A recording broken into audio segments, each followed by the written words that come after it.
Hi, I'm Stuart Scanlon. And I'm Mark Donovan, and this is the Bad Screenplays podcast. Me and Mark used to write comedy screenplays and TV shows. Unfortunately, we didn't get anywhere.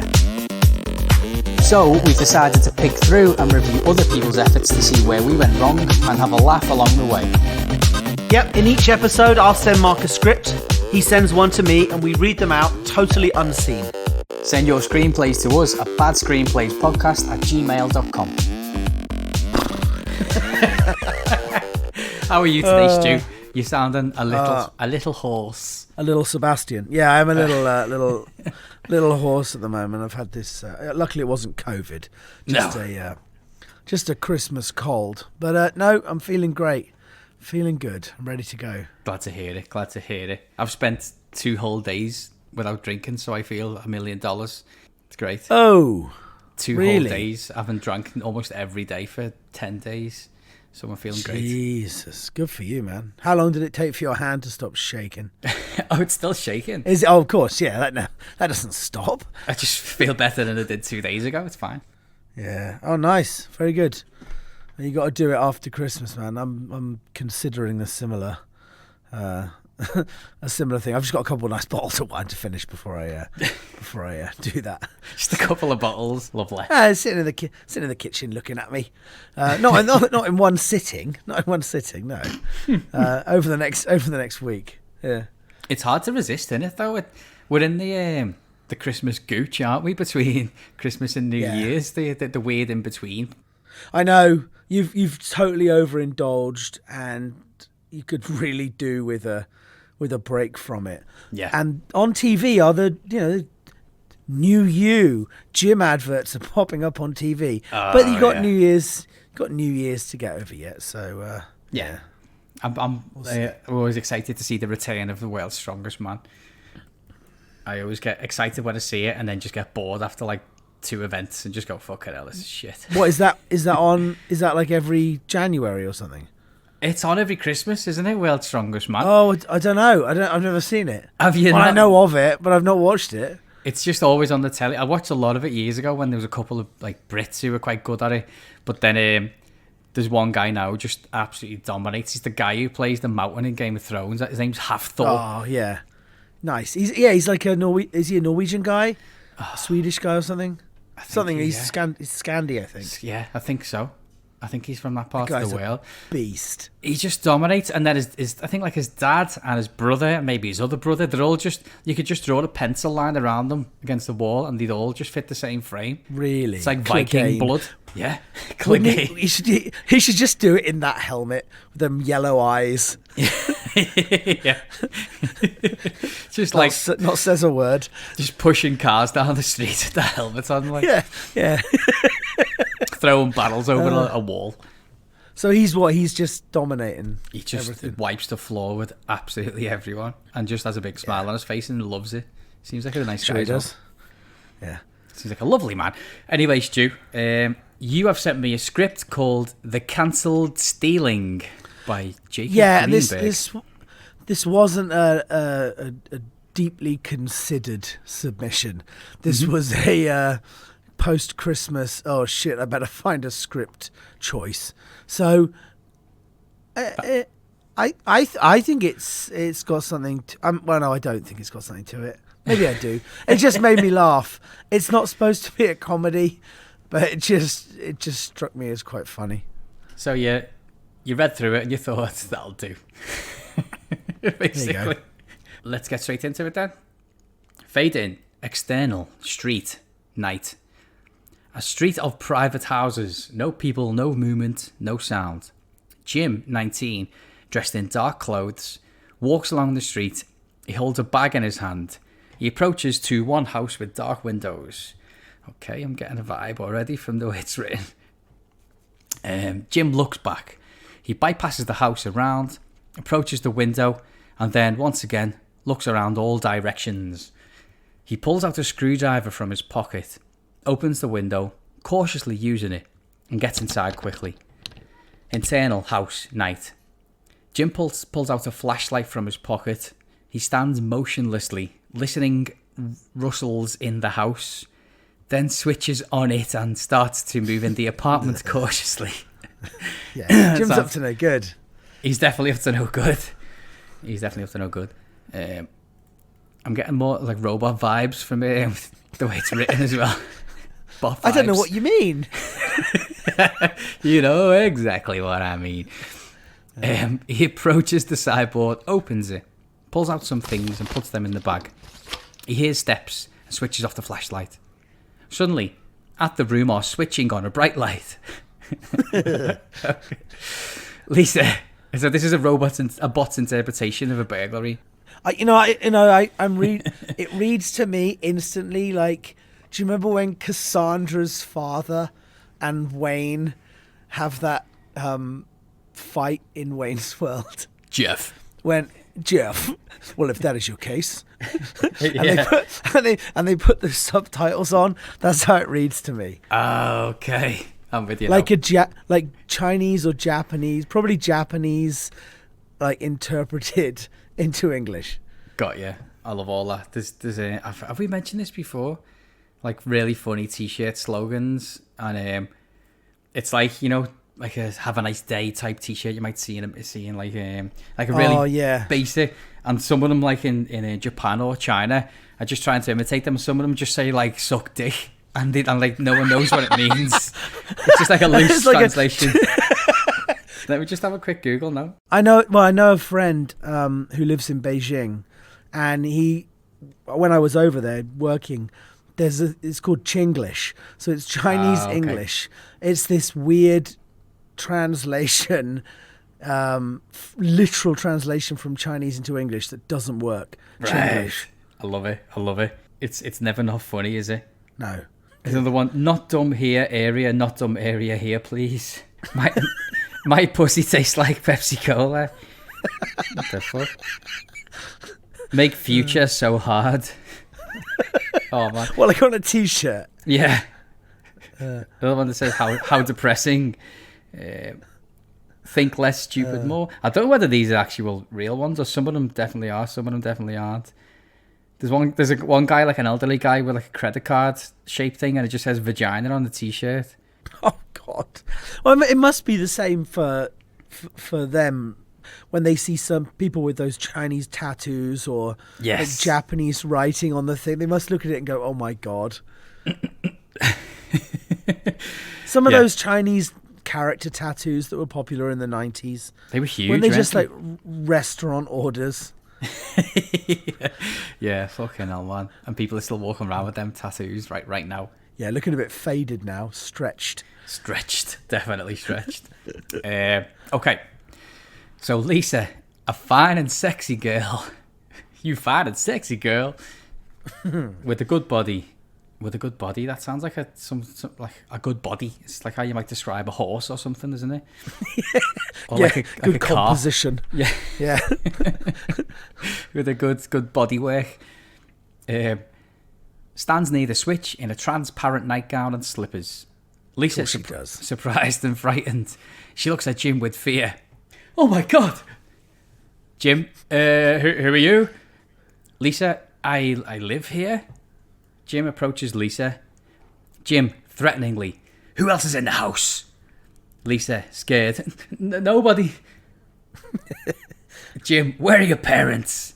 Lisa, they left, but they'll soon return. My father has a gun. She's in panic mode, and her hands are trembling. It's visible that she's lying. Jim smiles. Really?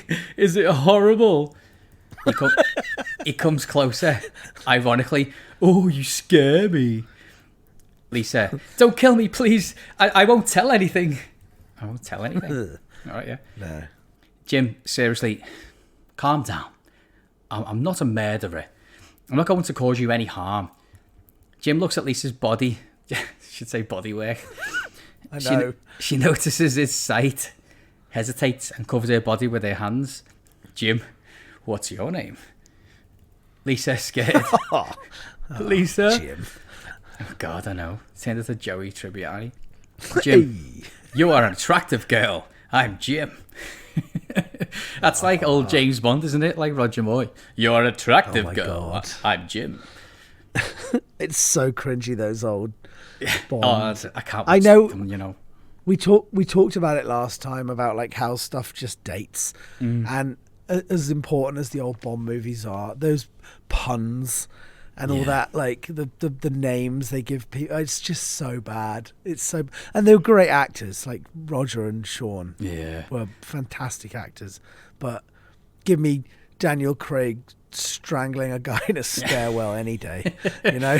Do you know, I've never had any interest in James Bond, and I only think of Alan Partridge when I see those old Bond films. And then I've tried to watch them, and I just can't help but think that these are badly shit. I just think they're shit. I'm sorry if anyone likes them. And I've watched like some of the more recent Daniel Craig ones, which are absolutely fine and watchable because they're made with today's standards and today's storytelling or whatever. And they're just better made films, even, you know, being objective. But those older ones, I just think they're really shit. Yeah, they are. They're so bad. What the one that stands out in my mind was like, and I used to love playing GoldenEye on the N64, I think it was, and great game. So then I remember watching a few Bond movies around that time, the Pierce Brosnan ones, and it's just like he's like down and dirty, but he's wearing a tuxedo and he's controlling his BMW with his watch, and his watch says Sony, and then he pulls out his phone, it says Sony, and you're like, ugh, just come on. And I remember thinking at the time, watching it, going, this is bad. And then when they relaunched it with Craig, that was like, because everyone had gone away and watched the Bourne movies and gone, wow, Jason Bourne, awesome, you know, fighting a guy with a biro and with a newspaper and everything, just doing what, you know, down and dirty stuff. Yeah. And then Daniel Craig comes along and relaunches the Bond franchise, and everyone's like, yes, this is good now. Absolutely. But no, those old ones are just. Unfortunately, though, I met Daniel Craig. Oh, really? I did, yeah. I did a junket for the last movie. No way. He did, and it was with him and three. God, man, I'm the worst now. Girl 1, Girl 2, and Girl 3. I'm the worst. It was. One of them was Léa Seydoux in the most recent one.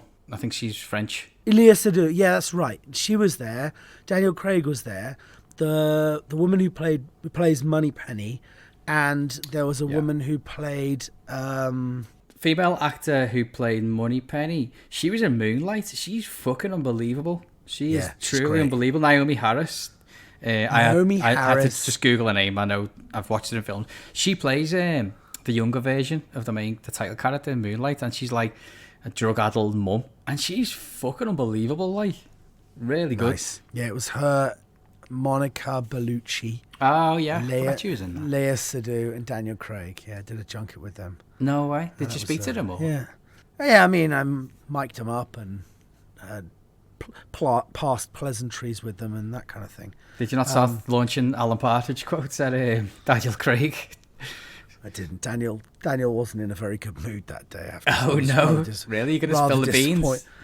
No beans. No beans to spill. So the guy was promoting a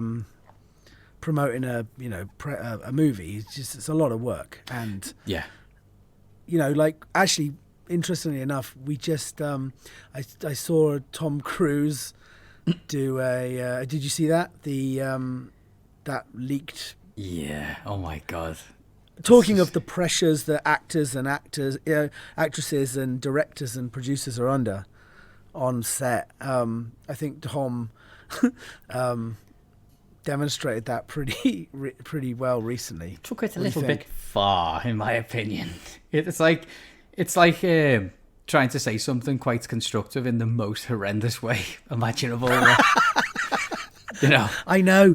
If he'd done the same thing, but just in a low, calm voice and done it, and then like his message, I thought initially, you know, I looked at absolutely fine, fantastic, like great, because I see all these people working, and it's hard to make movies, and it's, you know, there's a lot of money going out, and a lot of people's livelihoods depend on it. Mm-hmm. So his message was right, you know.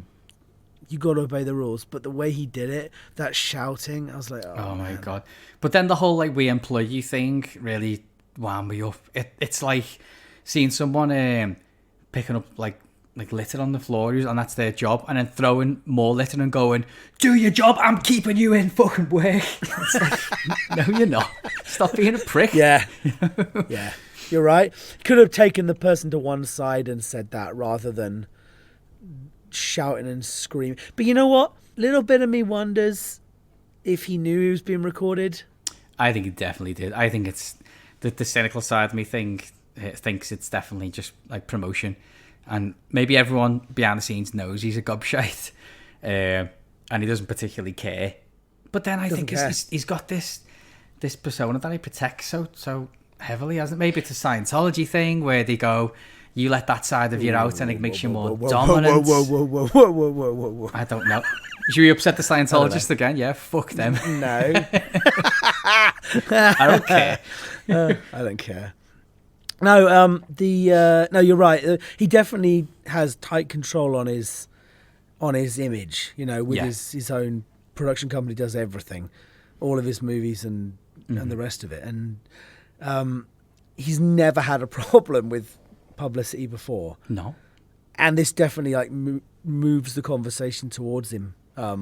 So yeah, the cynic in me too says that you know, it was contrived. It was a little contrived, yeah. I think so. But then he signed that deal with Spielberg after he did Minority Report and then War of the Worlds. And then, because Spielberg goes through actors and it's like, oh, you're my guy, you're my muse. Let's make four or five films together. Like at the minute, it's Mark Rylance. And then once upon a time, it was like Tom Hanks and whatever. And then the second Tom Cruise did that jumping on the couch thing, Steven Spielberg just dropped him like a hot potato. I was like, I want nothing to do with that. And they haven't made a film together since. So he's obviously aware of that sort of effect, but I don't fucking know. Who knows?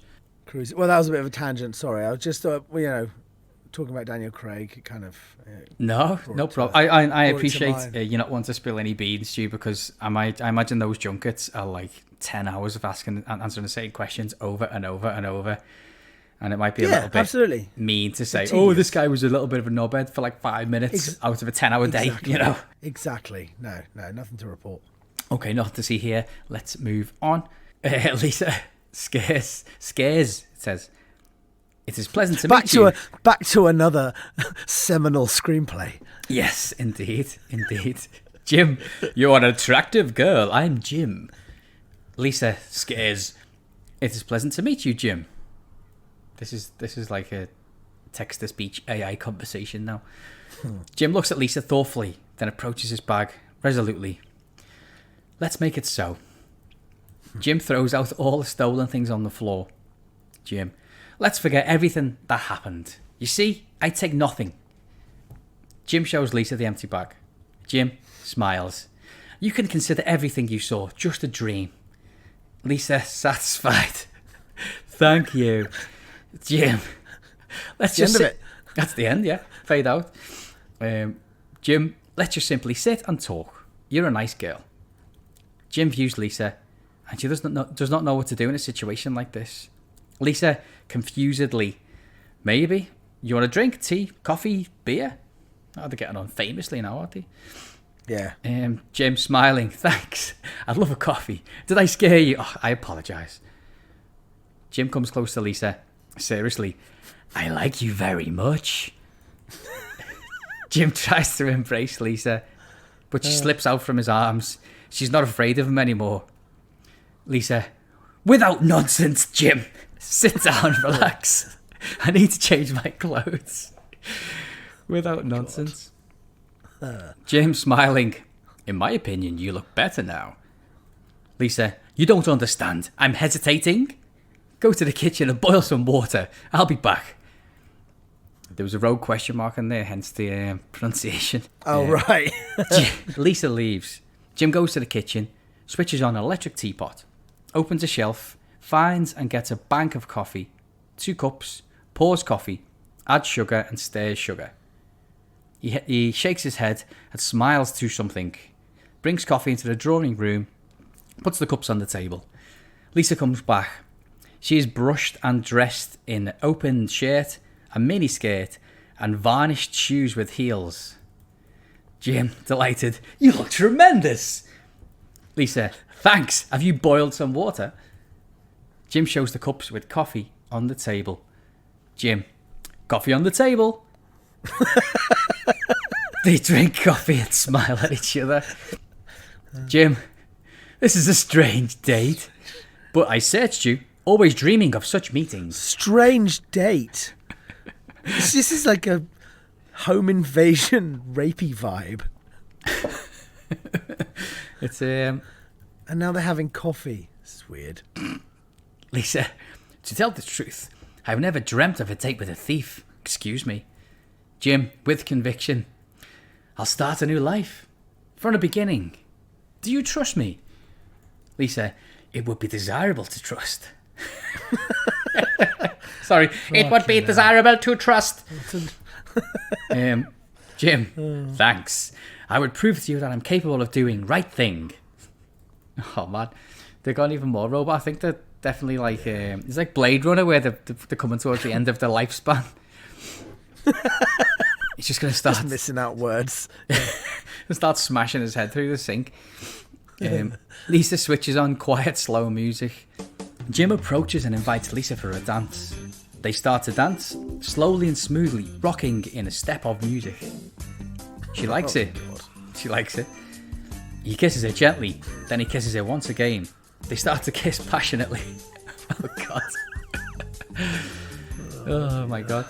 I'm trying to guess whether this is somewhere between like a weird like 1940s like strange male-female role thing where they kiss violently and it's like they push each other's heads close together as like hard as possible and then kiss with the That nose black and white.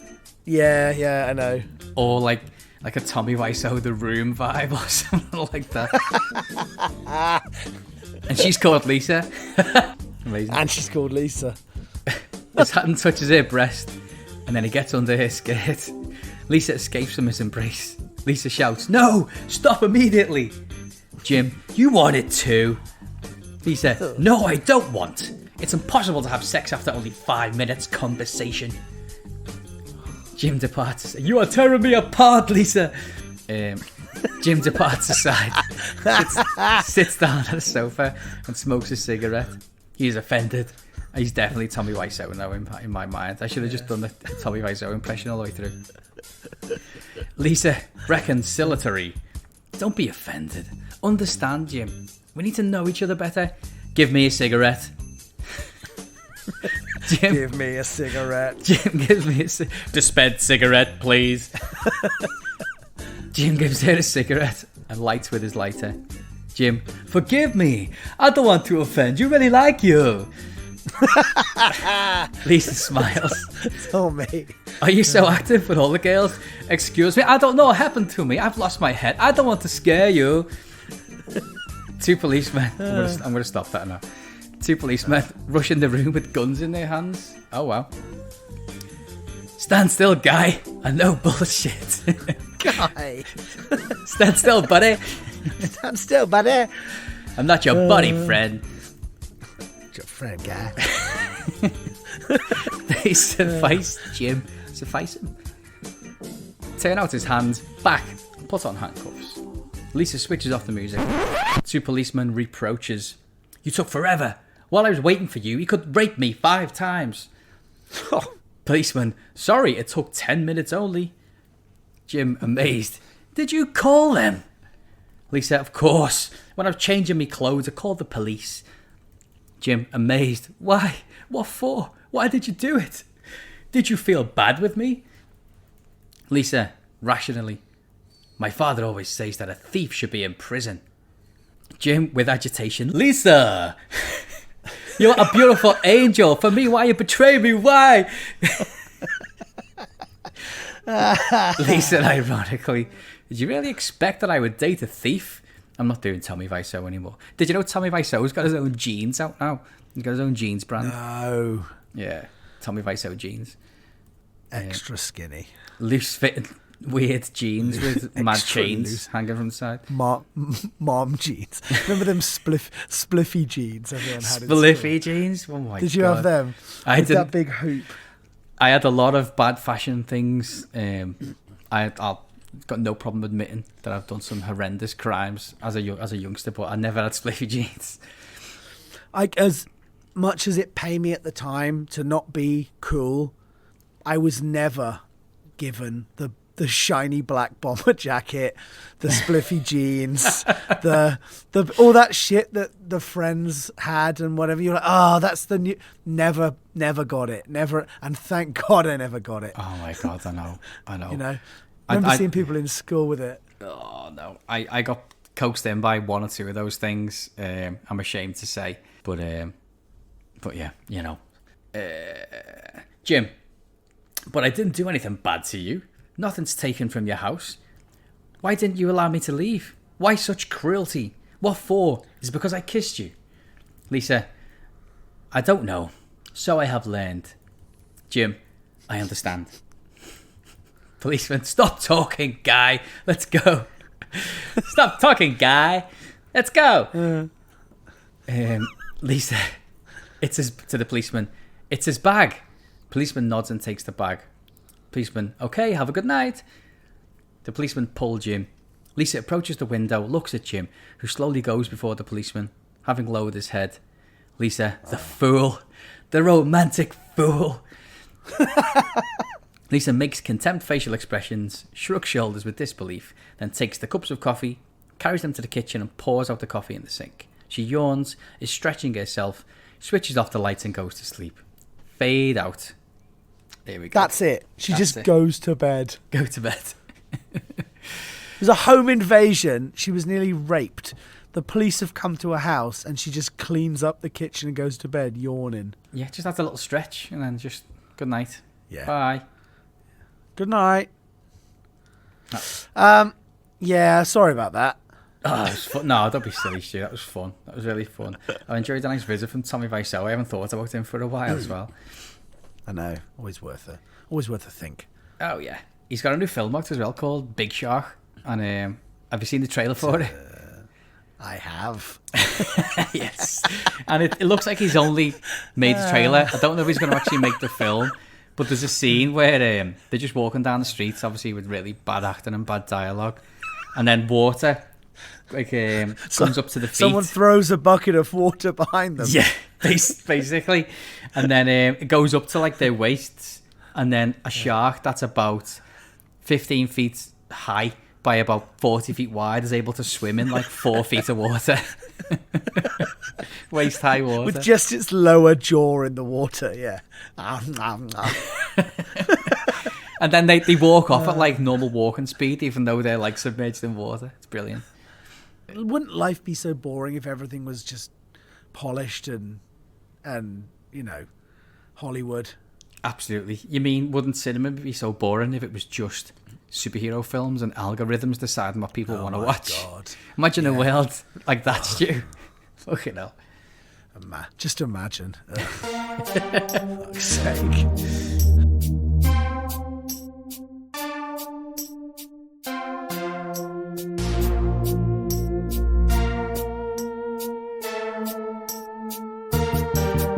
I see Jim change, and Jim tried hard just to bottle you.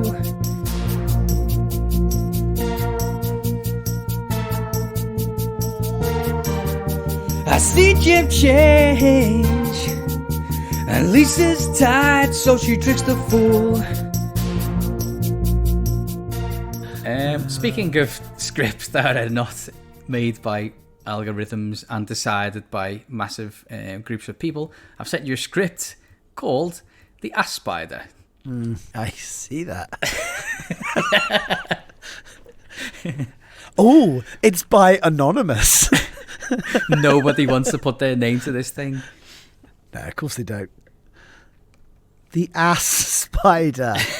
Let's get straight into it, I think. Why not? Okay. Internal kitchen night. A sink full of bowls. Empty quarts of ice cream litter the room. Boxes of bran flakes and other wheat products are spread out on the counter. Ice cream tubs and bran flakes. Sounds lovely. Someone's either really trying to shit themselves or they're not. So trying to get some fibre in the diet. Okay, we're over in the bedroom. A dimly lit, messy room. The bed sheets are all over the place. More boxes of bran flakes rest by the bed, and the television serves as the only sound. Until a deafening male scream is heard.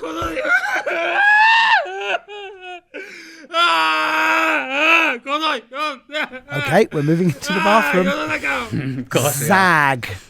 Zag. Not Zach. Zag. Zag. As in Zig and Zag. It's Zag. I wonder where Zig is. I don't know. Zig and Zag, 20s. Grinds his butt on the toilet seat and cringes in horrid pain. Oh, man. Come on. Zag. Ah! The veins in his neck and forehead bulge out. His fingernails dig into the wall as he grasps around for something to grab onto. Oh, man. He takes a few deep breaths and then pushes with all his might. More screams ensue.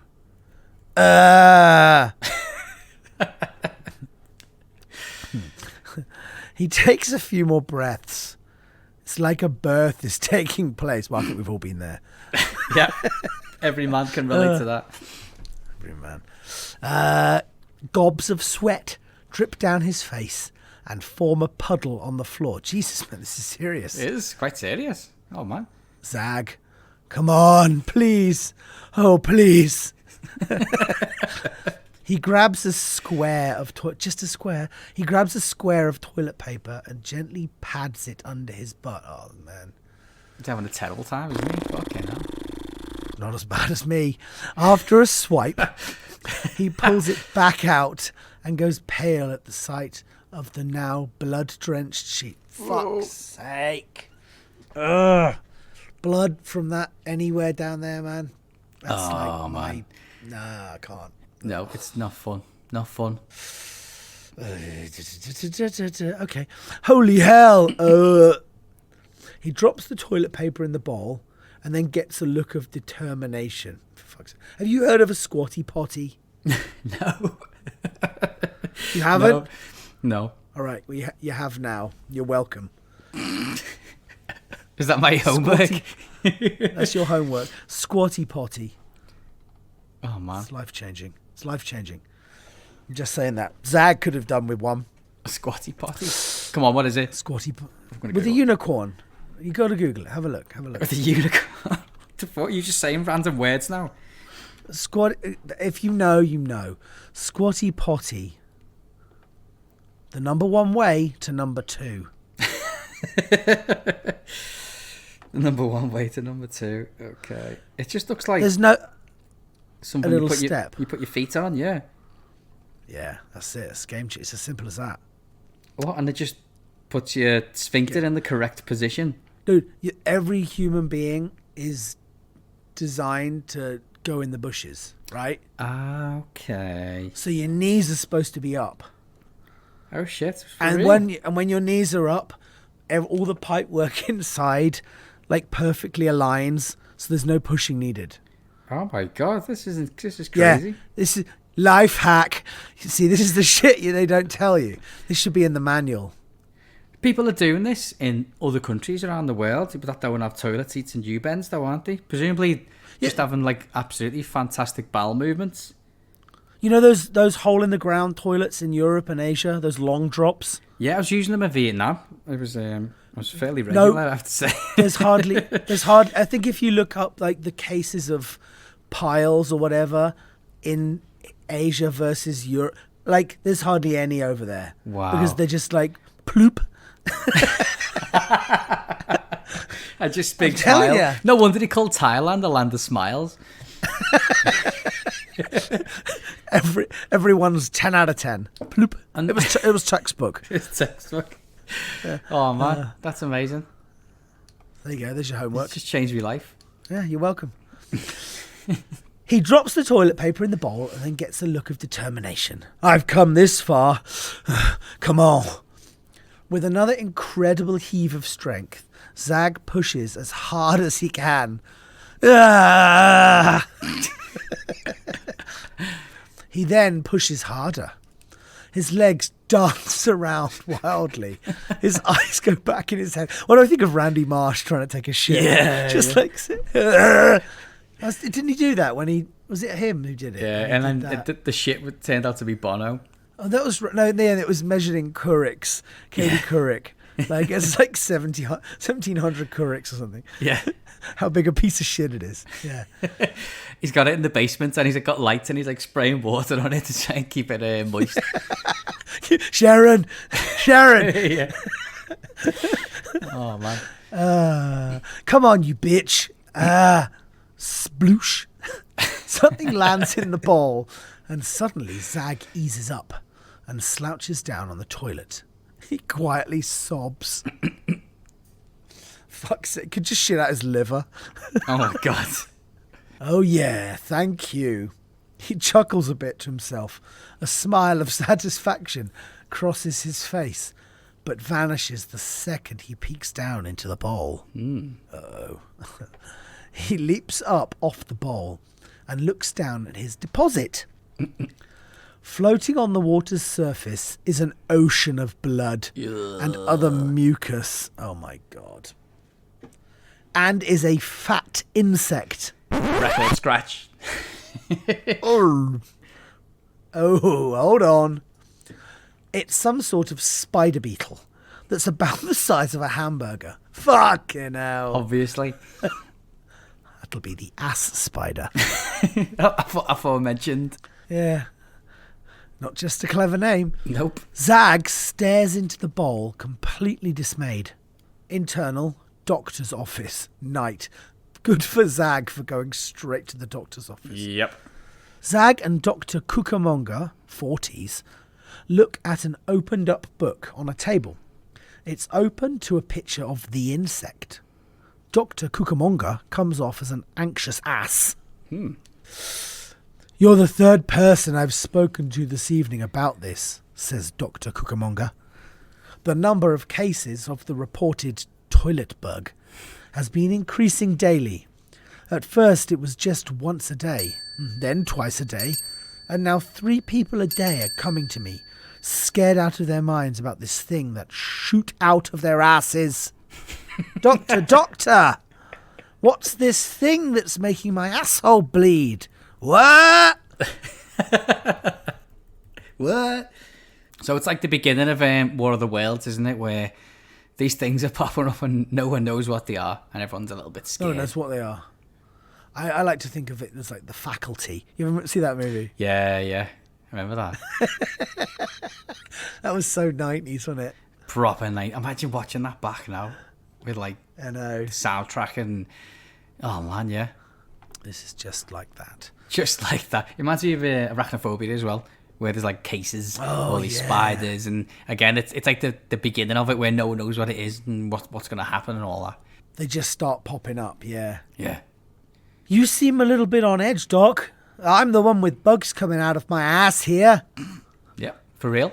Dr. Cucamonga ignores him and looks at some notes in an open briefcase on a counter. First it starts with severe stomach cramps, and then it elevates to constipation for several days that not even a laxative can fix. Then, on the 5th day, the thing is ready to come out. Oh, shit. Zag, do you know what it is? It doesn't look like any bug I've ever seen before. Of course you've never seen it before. It's a prehistoric insect that's long been extinct for 27 million years. Or so we thought. Oh, so it's been there. It's like War of the World has been there the whole time. Been there the whole time, just waiting. Shit. It's terrifying. Now they're waking up. It's like those reports of like a woman. There's one like a report of this woman who had a cockroach in her skull behind her eyes, and they had to remove it. Did you hear about that?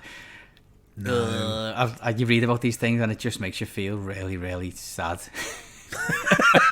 But insects like when you're get asleep, inside, they lay their eggs in their nest behind your sinus or something, and then yeah, there's just like the bit behind your sinus or inside your ear or whatever. It's just like a lovely little warm spot for them to raise the children.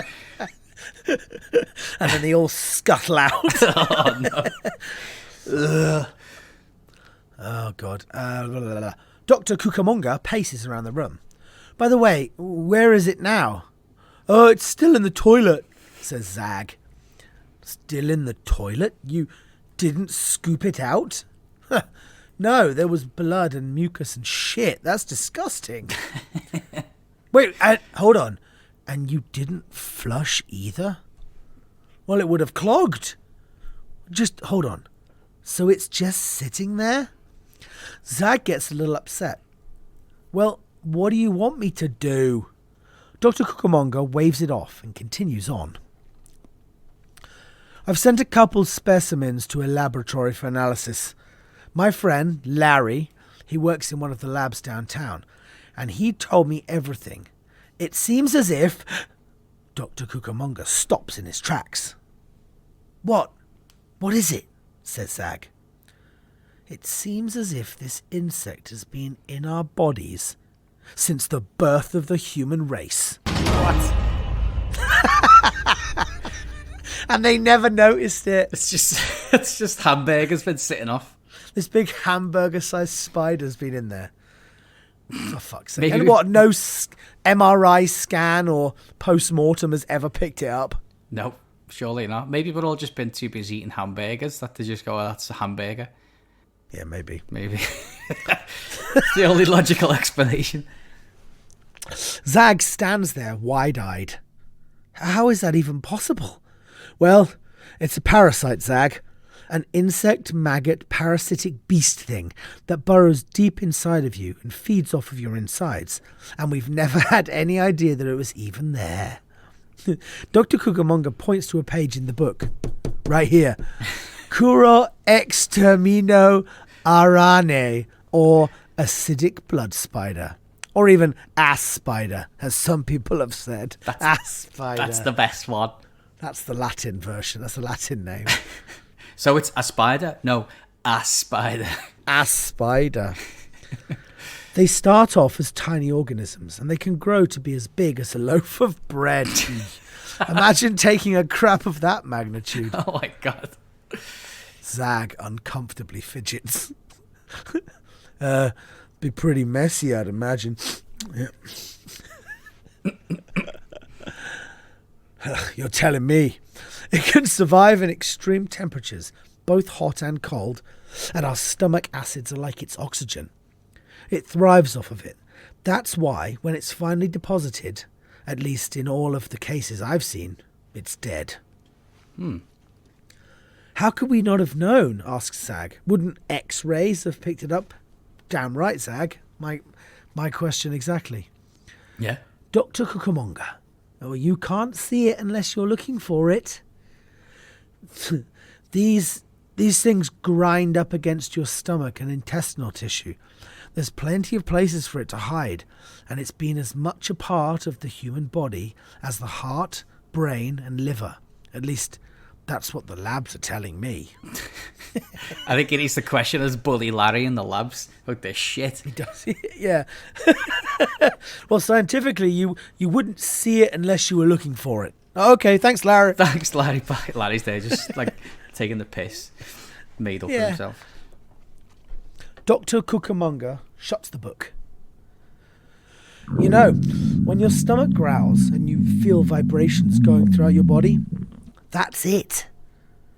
You know when you get a sharp pain in your stomach when you haven't eaten anything?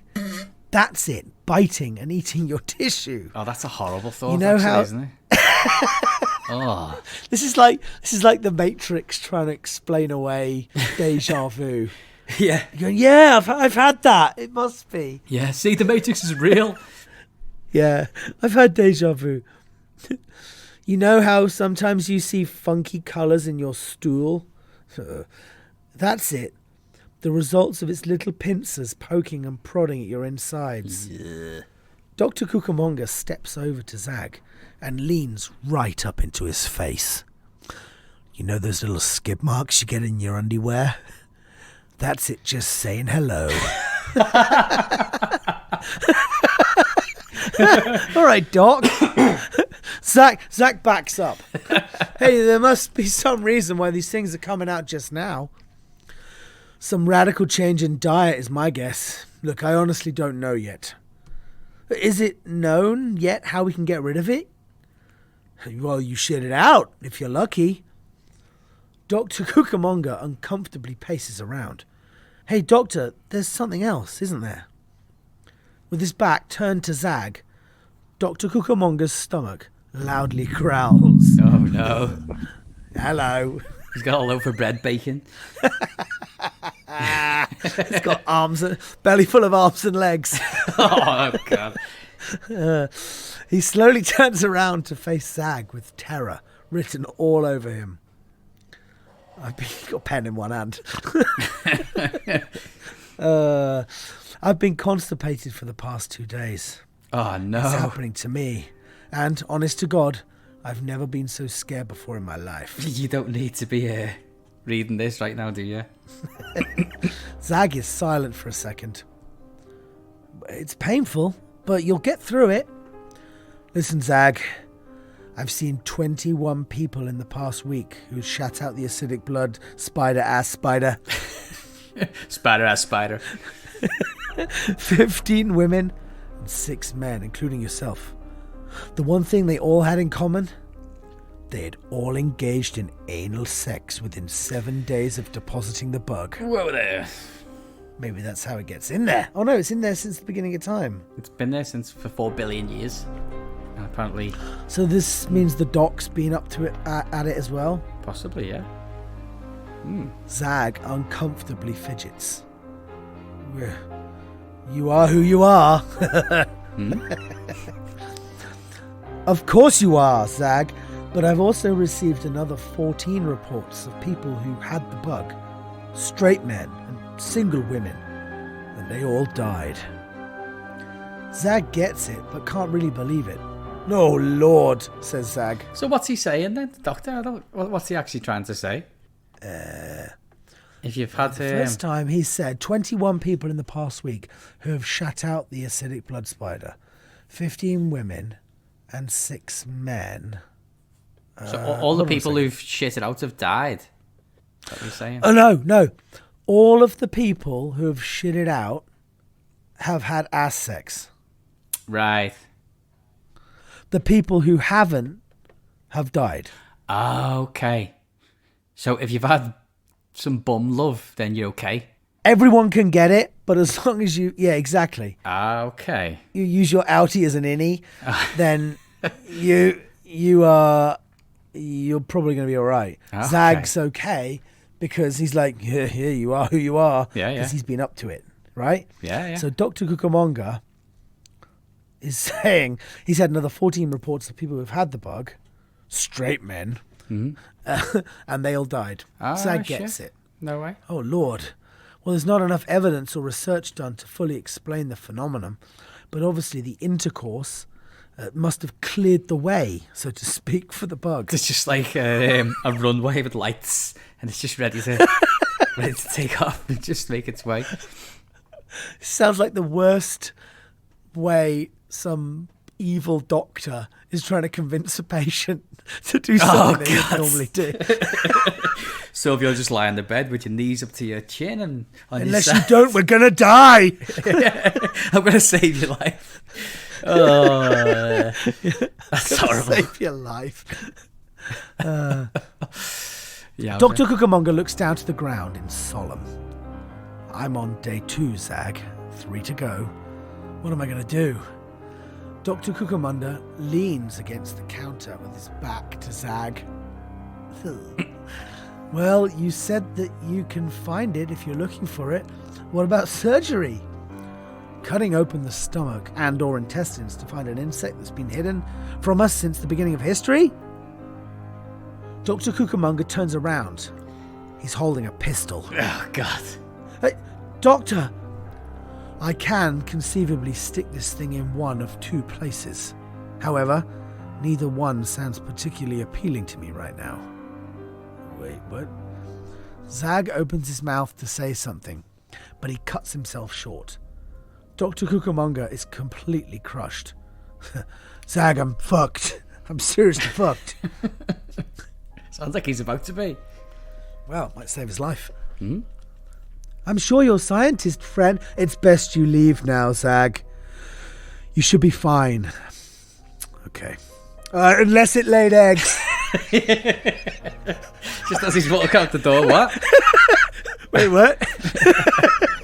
Just throws that away. Zag wants to say something, but instead he quietly exits. Dr. Living with that. Dr. Cucamonga runs his fingers along the gun barrel. Well, at least my wife is okay. Oh, he's going to shoot himself. I just imagine the hamburger laying loads of little sliders. little sliders. Rhymes with spiders. Sliders. Ass slider. Ass slider. External. Street. Night. Zag quickly walks along the street. Other pedestrians pass by. Cars move on down the lanes.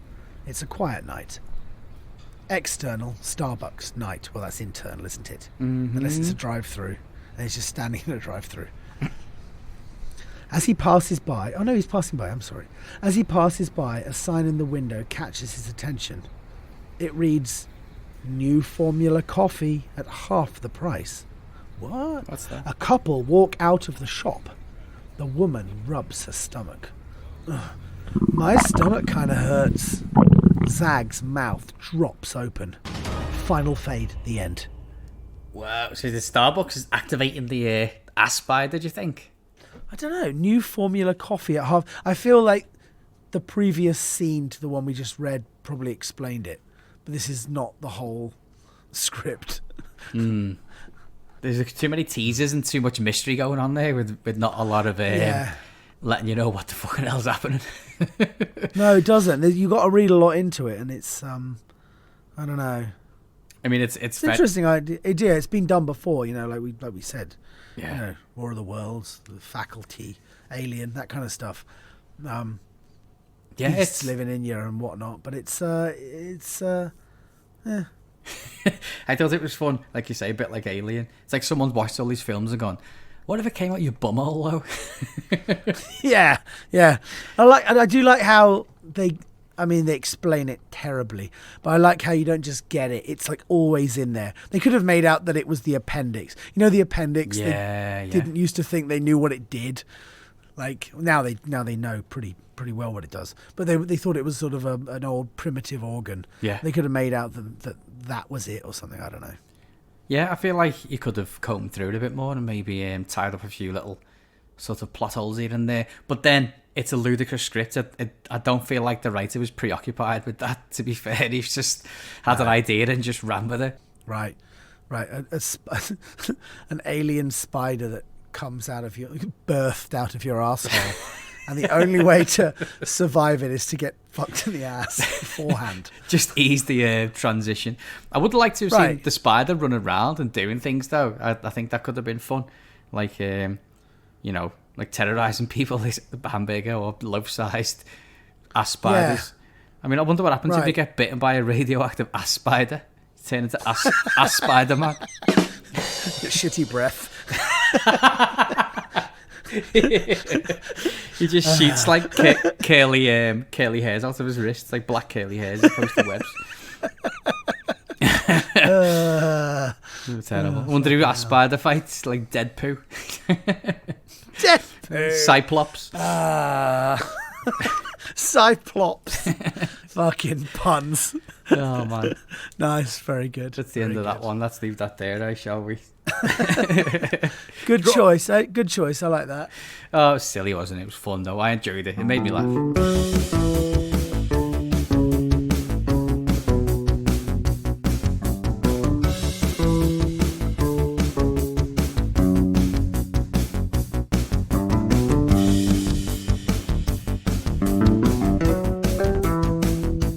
Zag is always running around trying to poo spider. He needs the doctor to confirm that he ain't mad. He's very flexible with his sexuality. It's like a loaf of bread or a giant smelly burger. It's been inside your bum since the beginning of time. And and then you poo it out. It's very, very painful. Another, like you say, I mean, not long after Christmas and New Year, when everyone's overeating and eating all the wrong things, and you know, as you've kindly admitted, there, you could probably do with a visit to the mighty throne. Just a little one to make everyone feel uncomfortable there. You know, why not? Why not? Exactly. Yeah, we're in that nether region, that no man's land between Christmas and New Year at the moment. I always spent this time of year when I was younger as like quickly completing all the computer games that I got for Christmas as possible, like just absolutely blazing my way through like Mario 64 or whatever, you know what I mean? Just used to love it. Yeah. This was like computer game territory for me, just like with all the new stuff. It was great. Right? Yeah, I miss that now. I know, man. Get no time to play computer games. And I hope everyone who's listened to the show who wanted a games console, PlayStation 5/Xbox, managed to get one for the kids on Christmas Day and weren't priced out massively by greedy bastards, you know. I know, those scumbags who just bought up a whole bunch of them. I know. That's awful. Naughty. And I hope everyone had a really great Christmas as well. Thanks to everyone who listened to the show on Christmas Day. Really flattered about that one. And thanks for your continued listenership and support. Absolutely, yeah, I'm amazed. There was a good few of you who tuned in, quote unquote. So thanks very much for joining us. We had fun with the Christmas episode, so I hope you enjoyed it as well. It was fun. It was very, very fun. But it's back to the schedule as per usual, and that was episode 9, and maybe for next episode 10, we might have a little surprise depending on whether we get our shit together about a trilogy of films that me and Stu have stumbled across. Yeah, we get sent a bunch of scripts, and some of them are too good to read, and some of them are perfect. Yeah, and we also have other ways of finding these scripts. And like Mark says, we lucked out with one of these scripts that we read. So we've both read it. This isn't sight unseen this time. Mm-hmm. It was too good. We had to share it. But then I did a little digging, and I found there was a part 2 and a part 3 as well. Yes. So it's the gift that keeps on giving. Oh, yes. So I think we're going to try and get our shit together and share that with you. An epic trilogy that's going to stand alongside Star Wars and The Matrix and The Godfather. Oh, my God. So we'll try and get that one ready for next episode. If not, it'll definitely be making an appearance soon, because it's just too good not to share. It's too good. Thanks very much for joining us. If you like this podcast, please subscribe, and why not tell a friend about it as well. Absolutely. See you next time. Bye. Bye.